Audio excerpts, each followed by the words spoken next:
Hello friends, welcome to day trader Telugu and good evening. Sensex 355 points gain అయ్యి 40,616 దగ్గర close అయితే, Nifty 95 points దగ్గరగా gain అయ్యి 11,908 దగ్గర క్లోజ్ అవ్వడం జరిగింది. సో మీరు ఈ రోజు మార్కెట్ ఓపెన్ అవ్వక ముందు నుంచి SGX నిఫ్టీని గమనించిన, మార్కెట్ ఓపెన్ అయ్యాక మార్కెట్ ఒక ప్రైస్ యాక్షన్ ని మీరు గమనించిన, ఒక పాయింట్ ఆఫ్ టైమ్ లో స్ట్రాంగ్ పాజిటివ్ మూవ్ కనిపిస్తుంది అండ్ సడన్ గా మార్కెట్ లో సెల్ ఆఫ్ అయితే కనిపిస్తూ ఉంటుంది.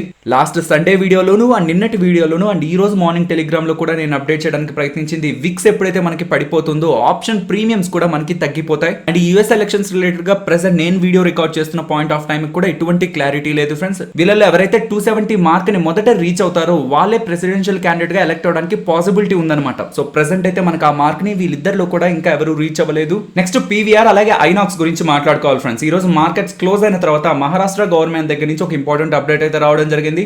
మహారాష్ట్రలో సినిమా హాల్స్ కానీ, థియేటర్స్ కానీ, మల్టీప్లెక్స్ కానీ, అలాగే డ్రామా థియేటర్స్ అన్ని కూడా నవంబర్ 5th నుంచి 50% కెపాసిటీతో ఓపెన్ చేసుకోవచ్చు, అంటే వాటి బిజినెస్ అయితే స్టార్ట్ చేయొచ్చు నవంబర్ 5th నుంచి అని మహారాష్ట్ర గవర్నమెంట్ అయితే అప్డేట్ చేయడం జరిగింది. టాటా మోటార్స్ గురించి మాట్లాడుకోవాలి ఫ్రెండ్స్. మార్కెట్ క్లోజ్ అయిన తర్వాత టాటా మోటార్స్ రిలేటెడ్ గా S&P స్టాండర్డ్ అండ్ పూర్ వాళ్ళు అయితే ఒక ఇంపార్టెంట్ అప్డేట్ చేయడం జరిగింది. గ్లోబల్ రేటింగ్ ఏజెన్సీ అయిన స్టాండర్డ్ అండ్ పూర్ వాళ్ళు అంతకుముందు టాటా మోటార్స్ వాళ్ళకి ఇచ్చిన రేటింగ్ అయితే B అనమాట.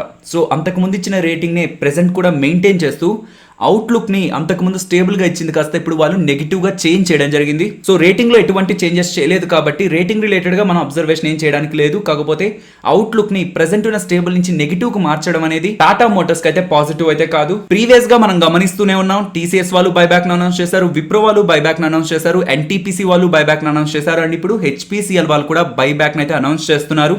అండ్ కమింగ్ టైమ్స్ లో NMDC వాళ్ళు కూడా బైబ్యాక్ ని అనౌన్స్ చేస్తారనేలాగైతే అప్డేట్ ఉంది ఫ్రెండ్స్. HPCL వాళ్ళు వాళ్ళ షేర్స్ ని షేర్ హోల్డర్స్ దగ్గర నుంచి 250 రూపీస్ పర్ షేర్ పే చేసి తీసుకుంటారు అని చెప్తున్నారు ఫ్రెండ్స్. ఎవరైతే హిందుస్థాన్ పెట్రోలియం కార్పొరేషన్ లిమిటెడ్ లో షేర్స్ ని హోల్డ్ చేస్తున్నారో, మీకు ఇంట్రెస్టెడ్ గా ఉన్నట్లయితే బైబ్యాక్ లో పార్టిసిపేట్ చేసి కంపెనీకి 250 రూపీస్ పర్ షేర్ లో అయితే మీ షేర్స్ ని అయితే ఆఫర్ చేయొచ్చు.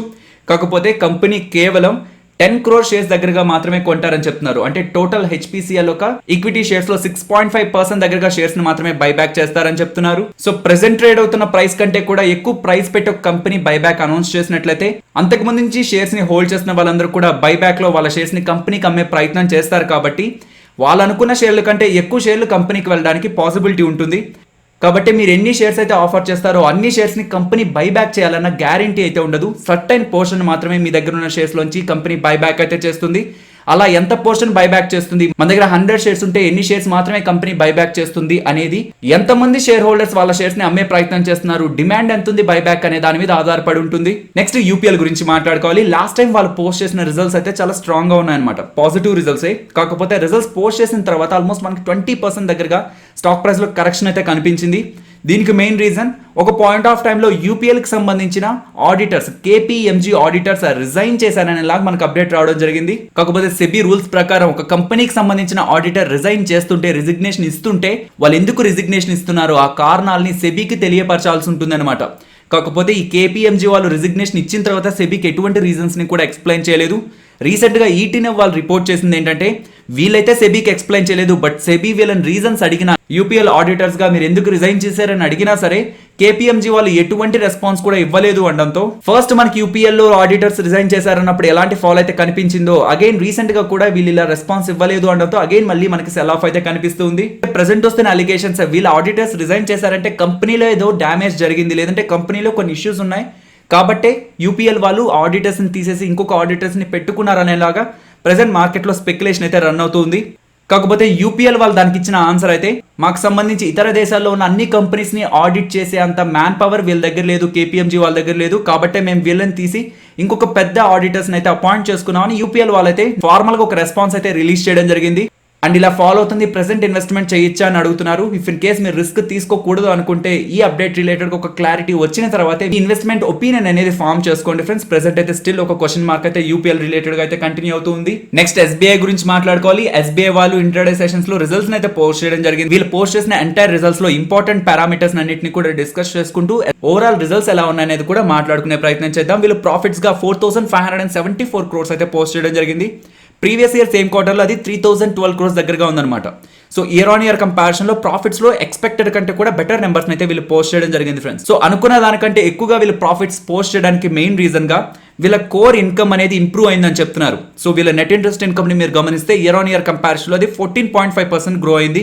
ఎక్స్పెక్టెడ్ కంటే వాళ్ళ కోర్ బిజినెస్ కొంత బెటర్ గా పర్ఫామ్ చేయడంతో వాళ్ళ కోర్ ఇన్కమ్ కొంత ఎక్కువగా వచ్చిందని, దాంతోనే వీళ్ళ బెటర్ ప్రాఫిటబిలిటీని చూపించగలిగారని అయితే వీళ్ళు అప్డేట్ చేస్తున్నారు. దాంతో పాటు ప్రీవియస్ ఇయర్ చేసిన ప్రావిజన్స్ కంటే ప్రెసెంట్ తక్కువ ప్రావిజన్స్ చేయడం కూడా వీళ్ళ ప్రాఫిటబిలిటీని ఇంక్రీజ్ చేసింది అంటున్నారు. అండ్ వీళ్ళ అసెట్ క్వాలిటీని గమనిస్తే గ్రాస్ నాన్ పర్ఫార్మింగ్ అసెట్స్ 5.28% గాను, నెట్ నాన్ పర్ఫార్మింగ్ అసెట్స్ 1.59% గాను నమోదు చేయడం జరిగింది. ఎస్బీఐ వాళ్ళు బయట అడ్వాన్సెస్ ఇస్తుంటారు కదా, అది ఇయర్ ఆన్ ఇయర్ కంపారిజన్ లో 6% గ్రో అయిందని చెప్తున్నారు. అండ్ ఎస్బీఐలోకి వచ్చే డిపాజిట్స్ 14.4% ఇయర్ ఆన్ ఇయర్ లో గ్రో అయిందని చెప్తున్నారు. అండ్ వీళ్ళ బ్యాంక్ లోకి వచ్చే current account, savings account deposits previous year తో పోలిస్తే 15% గ్రో అయింది. అండ్ ఇది ప్రెసెంట్ ఇప్పుడు కాసా ప్రెసెంట్ రేషియో ఇప్పుడు 45.39% గా ఉందని అయితే అప్డేట్ చేస్తున్నారు. అండ్ మోస్ట్ ఇంపార్టెంట్, వీళ్ళకి సంబంధించిన personal loans year on year comparison లో 61% గ్రో అయ్యాయని చెప్తున్నారు అనమాట. ఒక బ్యాంక్ కి సంబంధించి కాసాని ఎలాగైతే మనం ఫోకస్ చేస్తూ ఉంటామో, లోన్స్ ఇస్తున్న దాంట్లో పర్సనల్ లోన్స్ ని కూడా మనం అలానే ఫోకస్ చేయాలి. బికాస్ ఒక బ్యాంకుకి సంబంధించి కాసా పెరుగుతుంటే వీళ్ళకి చాలా చీప్గా డబ్బులు బ్యాంక్లోకి వస్తుంటుంది. అండ్ అది వాళ్ళు యూజ్ చేసుకొని ఇంకా మంచి వడ్డీని సంపాదించుకుంటూ ఉండొచ్చు.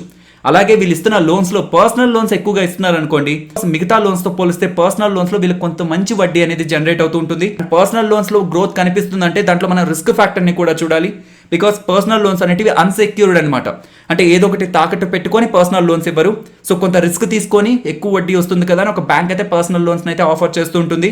బట్ ఎస్బీఐ వాళ్ళు చేసిన స్టేట్మెంట్ ఏంటంటే, వీళ్ళు ఇచ్చిన పర్సనల్ లోన్స్ లో 95% దగ్గరగా పర్సనల్ లోన్స్ అనేటివి డిఫెన్స్ సెగ్మెంట్ లో పనిచేస్తున్న వ్యక్తులకి, అలాగే గవర్నమెంట్ ఎంప్లాయీస్ కి, వీళ్ళకి మాత్రమే మేము పర్సనల్ లోన్స్ ఇచ్చి అలాగించి రిస్క్ మాకు తక్కువగా ఉంటుంది కాబట్టి పర్సనల్ లోన్స్ లో మాకు వస్తున్న గ్రోత్ ని రిస్క్ ఫ్యాక్టర్ గా చూడడానికి అయితే లేదని. అలాగే present state bank of India trade అవుతున్న ప్రైస్ అండ్ స్టేట్ బ్యాంక్ వాళ్ళు పోస్ట్ చేసిన రిజల్ట్స్, ఈ రెండింటిని కంపేర్ చేస్తే state bank of India present trade అవుతున్న ప్రైస్ అయితే అట్రాక్టివ్ గానే ఉన్నట్టు.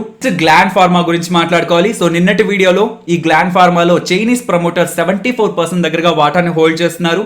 సో మీరు ఈ ఐపీఓ కొంత అట్రాక్టివ్ వాల్యుయేషన్స్ లో వస్తున్నా మీరు అప్లై చేస్తారా అని అడిగిన క్వశ్చన్ కి మోస్ట్ ఆఫ్ ద సబ్స్క్రైబర్స్ మేము అప్లై చేయమని అయితే ఆన్సర్ చేయడం జరిగింది. నిన్న మనం వీడియో చేస్తున్నప్పుడు మనకి బేసిక్ డీటెయిల్స్ అన్ని కూడా అనౌన్స్ చేయలేదు ఫ్రెండ్స్, బట్ ఇప్పుడు మనకి బేసిక్ డీటెయిల్స్ వచ్చాయి కాబట్టి ఈ డీటెయిల్స్ ని ఎక్స్ప్లెయిన్ చేస్తూ, ఈ ఫార్మా కంపెనీ రిలేటెడ్ గా ఉన్న పాజిటివ్స్ ని నెగిటివ్స్ ని మీకు ఎక్స్ప్లెయిన్ చేస్తూ, నేను అప్లై చేస్తున్నానా లేదా అనేది కూడా చాలా క్విక్ గా మీకు ఎక్స్ప్లెయిన్ చేసే ప్రయత్నం చేస్తాను. ఈ ఐపీఓ ఒక ఇష్యూ సైజ్ 6,500 crores దగ్గరగా అనమాట. అండ్ దాంట్లో కంపెనీకి వెళ్లే డబ్బులు అంటే ఫ్రెష్ ఇష్యూ ద్వారా జనరేట్ చేసే డబ్బులు 1,250 crores మాత్రమే.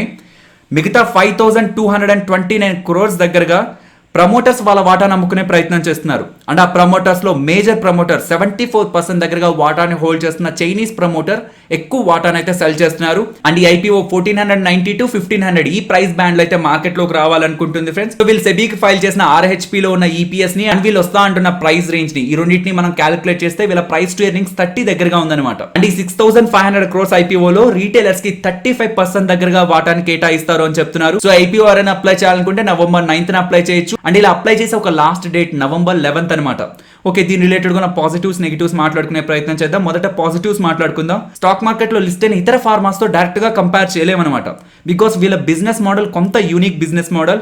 వీళ్ళది B2B, లైక్ వీళ్ళు తయారు చేసే మందులు డైరెక్ట్ గా బయట మనకి మెడికల్ షాప్ లో మన వరకు వస్తూ ఉండవు.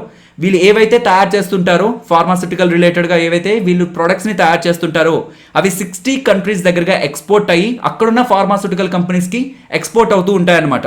అండ్ వీళ్ళ రెవెన్యూస్ ఏ కంట్రీ నుంచి ఎక్కువగా వస్తుంటాయంటే 2/3 యూఎస్ దగ్గర నుంచి వస్తూ ఉంటుంది, 18% మాత్రమే ఇండియా దగ్గర నుంచి వస్తూ ఉంటుంది. సో వీళ్ళ RHP లో ఫైల్ చేసిన డేటాని మనం గమనిస్తే వీళ్ళ ప్రీవియస్ ఫైనాన్షియల్ ట్రాక్ రికార్డ్ అంతా కూడా చాలా స్ట్రాంగ్ గా ఉంది. వీళ్ళ ఫైనాన్షియల్ రికార్డ్ అలాగే వీళ్ళ బ్యాలెన్స్ షీట్ రెండు కూడా స్ట్రాంగ్ గానే ఉన్నాయి. అండ్ ప్రెసెంట్ ఉన్న ఫార్మా సెక్టర్ ట్రెండ్ పాజిటివ్ గా ఉంది కాబట్టి ఇవన్నీ కూడా గ్లాండ్ ఫార్మా రిలేటెడ్ గా మనం పాజిటివ్స్ గా తీసుకోవచ్చు. నెగిటివ్స్ ని చూస్తే ప్రెసెంట్ ఈ ఇష్యూ సైజ్ 6,500 crores దగ్గరగా, అందులోనూ 35% రీటైలర్స్ కి కేటాయిస్తున్నారు కాబట్టి ఈ ఐపీఓ రిలేటెడ్ గా పెద్దగా లిస్టింగ్ గెయిన్స్ ఉండకపోవడానికే పాసిబిలిటీ ఉంది. యాక్చువల్ గా వీళ్ళు 1,300 ప్రైస్ రేంజ్ లో వస్తారని మార్కెట్ అయితే ఎక్స్పెక్ట్ చేస్తూ ఆల్మోస్ట్ 200 రూపీస్ దగ్గరగా గ్రే మార్కెట్ ప్రీమియం అయితే మెయింటైన్ అవుతూ ఉండేది. కాకపోతే ఎప్పుడైతే వీళ్ళు 1,500 అని అనౌన్స్ చేశారో గ్రే మార్కెట్ ప్రీమియం సడన్ గా 200 నుంచి ఆల్మోస్ట్ 50-40 రూపీస్ దగ్గరగా ఫాలో అయిపోయింది అనమాట. So present grey market premium almost 4% దగ్గరగా మాత్రమే రన్ అవుతూ ఉంది. వస్తున్న ఇష్యూ సైజ్ పెద్దది, అందులో రీటైలర్స్ కి ఇచ్చిన పోర్షన్ కూడా పెద్దదే. అండ్ దాంతో పాటు వీళ్ళు వస్తున్న ప్రైస్ కూడా కొంత ఎక్స్పెన్సివ్ గా ఉంది. వీటన్నిటిని కొంత పక్క నుంచిన strong fundamentals and strong financial track record ఉంది అని చెప్పి మనం ఒక పాజిటివ్ వ్యూతో చూడాలన్నా సరే యాంటీ చైనా సెంటిమెంట్ కూడా గ్లాండ్ ఫార్మాని నెగిటివ్ గా ఇంపాక్ట్ చేయడానికి కూడా పాసిబిలిటీ చాలా ఎక్కువగా ఉంది. సో RHPలో ఉన్న డేటా అండ్ ఈ కంపెనీ రిలేటెడ్ ఉన్న ఇతర ఫ్యాక్టర్స్ అన్నింటినీ కన్సిడరేషన్లోకి తీసుకొని నేనైతే ఈ ఐపీఓలో అప్లై చేయాలనుకోవట్లేదు. సో ఈ పాజిటివ్స్ నెగిటివ్స్ విన్న తర్వాత మీరు ఐపీఓలో పార్టిసిపేట్ చేయాలనుకుంటున్నారా లేదా అనేది కూడా ఒకసారి కామెంట్ సెక్షన్ లో మెన్షన్ చేయండి. నెక్స్ట్ నిఫ్టీ అలాగే bank Nifty support and resistance నిన్నే లెవెల్స్ అయితే మాట్లాడుకున్నామో సేమ్ లెవెల్స్ అయితే కంటిన్యూ చేస్తున్నాను. బికాస్ నిఫ్టీ రెసిస్టెన్స్ అలాగే సపోర్ట్ నిన్న మాట్లాడుకుంది అండ్ ఈ రోజు నిఫ్టీ మూవ్ అయిన విధానాన్ని మీరు గమనిస్తే ఈ రోజు నిఫ్టీ ఒక లోయెస్ట్ 11,756 అనమాట. అండ్ నిన్నటి మన సపోర్ట్ 11,750, మనం మాట్లాడుకున్న రెసిస్టెన్స్ 11,920 అండ్ ఈ రోజు నిఫ్టీ వెళ్ళిన హైయెస్ట్ 11,929 అనమాట. సో మనం అనుకున్న సపోర్ట్ దగ్గర నిఫ్టీ సపోర్ట్ తీసుకొని స్ట్రాంగ్ గా గెయిన్ అవడం జరిగింది అండ్ రెసిస్టెన్స్ కంటే బిలో క్లోజ్ అయింది కాబట్టి స్టిల్ ఈ లెవెల్స్ ని నేను సపోర్ట్ అండ్ రెసిస్టెన్స్ గా అయితే గమనిస్తున్నాను. అండ్ బ్యాంక్ నిఫ్టీ లెవెల్స్ ని కూడా నిన్నటి వీడియోలో మాట్లాడుకున్న లెవెల్స్ ని కంటిన్యూ చేస్తున్నాను. నిఫ్టీ ఆప్షన్ చైన్ గమనించే ప్రయత్నం చేద్దాం. నవంబర్ మంత్లీ ఎక్స్పైరీ కాంట్రాక్ట్ ని మీరు గమనిస్తే 12,000 దగ్గర ఇంట్రాడే సెషన్ లో చాలా ఎక్కువ కాల్ రైటింగ్స్ అయితే కనిపిస్తున్నాయి. ఆల్మోస్ట్ 3 lakh దగ్గరగా ఇంట్రాడే సెషన్స్ లో రైటింగ్ అయితే కనిపించడం జరిగింది. సో మార్కెట్ ఇక్కడ నుంచి పైకి మూవ్ అయినా 12,000 మార్క్ ను క్రాస్ చేయదు అని కాల్ రైటర్స్ అయితే బిలీవ్ చేస్తున్నారు. సో 12,000 దగ్గరికి మార్కెట్ రీచ్ అవుతున్నప్పుడు కొంత కాషియస్ గా ఉండే ప్రయత్నం చేయండి friends, specially 12,020 mark. So previous గా కూడా మనం చాలా సార్లు మాట్లాడుకున్నాం. సో ఆ లెవెల్ దగ్గరికి వచ్చి మల్టిపుల్ టైమ్స్ మార్కెట్ అయితే ఫెయిల్ అవడం జరిగింది కాబట్టి 12,020 మార్క్ పైన సస్టైన్ అవుతుందా లేదా అనేది అయితే కొంత ఇంపార్టెంట్ గా గమనించాలి. అండ్ ప్రెసెంట్ ఉన్న లెవెల్స్ నుంచి డౌన్ సైడ్ కి చూస్తే ప్రెసెంట్ ఉన్న లెవెల్స్ నుంచి కేవలం 11,500 దగ్గరే ఓవరాల్ ఓపెన్ ఇంట్రెస్ట్ చాలా స్ట్రాంగ్ గా అయితే ఫామ్ అవుతుంది. సో 11,500 to 12,000 ఇన్ బిట్వీన్ ఈ రేంజ్ లో నిఫ్టీ ఉండడానికి పాసిబిలిటీ ఉందని కాల్ అలాగే పుట్ రైడర్స్ అయితే అనుకుంటున్నారు. బట్ ప్రెసెంట్ ఉన్న ఈవెంట్ చాలా పెద్దది కాబట్టి ఆప్షన్ సెల్లర్స్ రైట్ చేస్తున్న కాంట్రాక్ట్స్ కంటే కూడా ఆ ఈవెంట్ ఒక ఇంపాక్టే మార్కెట్ మీద ఎక్కువగా ఉంటుందన్న విషయాన్ని అయితే మనం గుర్తుంచుకోవాలి. సో ఫైనల్లీ ఇది ఫ్రెండ్స్ మన వీడియో నచ్చిందా? సో నచ్చితే వీడియోని లైక్ చేయండి ఫ్రెండ్స్. అండ్ ఈ వీడియో మన వాళ్ళకి యూజ్ అవుతుంది అనుకుంటే తప్పకుండా మన వీడియోని మన వాళ్ళతో షేర్ చేయండి. అండ్ మన ఛానల్ని సబ్స్క్రైబ్ చేయనట్లయితే ఛానల్లో ఉన్న వీడియోస్ని ఒకసారి గమనించండి. ఇఫ్ ఆ వీడియోస్ మీకు ఇంట్రెస్టింగ్గా అనిపిస్తేనే ఛానల్ని సబ్స్క్రైబ్ చేసి పక్కనే ఉన్న బెల్ ఐకాన్ క్లిక్ చేయండి. మరొక ఇంట్రెస్టింగ్ వీడియోతో మళ్ళీ మీ ముందుకు వస్తాను. అంతవరకు టేక్ కేర్. జై హింద్.